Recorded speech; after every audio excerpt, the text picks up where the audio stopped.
Let's start with kind of your first year as CEO.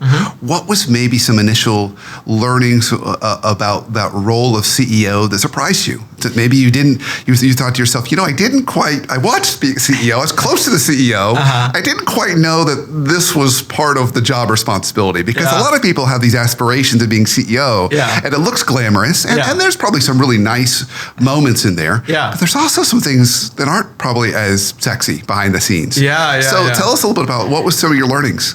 So I'll tell you, April 27th, I distinctly remember, April 27th of 2020, so we were in the pandemic, is when the formal announcement was made. Obviously, I knew a little bit before that, but a formal announcement was made. And when I read the announcement, I had a little bit of that moment when you say, oh my God, what did I just sign up for? And you saw it on paper. I saw That's it on my paper. name, and it says CEO. There it is. And it's one of those things, that a moment that you wait for, right? And you work towards, and then when it happens, you just say, oh my God, this has happened. Like, now what? And I was super nervous, and I thought, we're in the middle of the pandemic. I'm going to take over this organization. I've never really handled a claim in my life, per se. I mean, I've been part of the insurance industry for a long time, but to handle a claim. And I was like, I don't know if I made the right decision.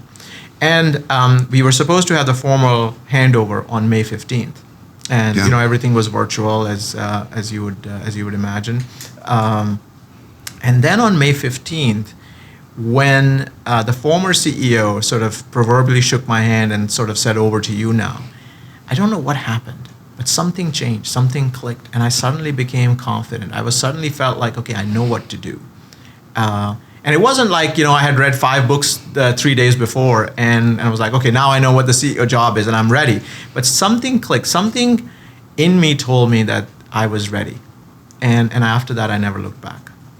That's exciting. Yeah. So you gave a real high level of your journey to Crawford in that role.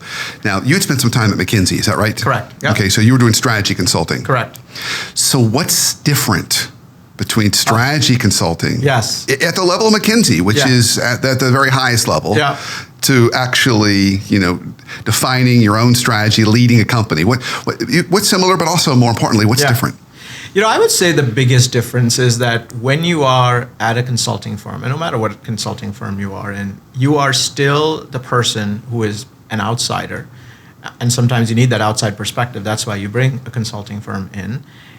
And you're advising, but you really don't have to live with the consequences of what you advise, right? I mean, as a consulting firm, you live with the consequences, because if you provide bad advice, then you're not going to get more work. Sure. But at the end of the day, right, when your employees, when your customers, when your board, when your shareholders, they look at you, and that is very different, and that feeling is very different.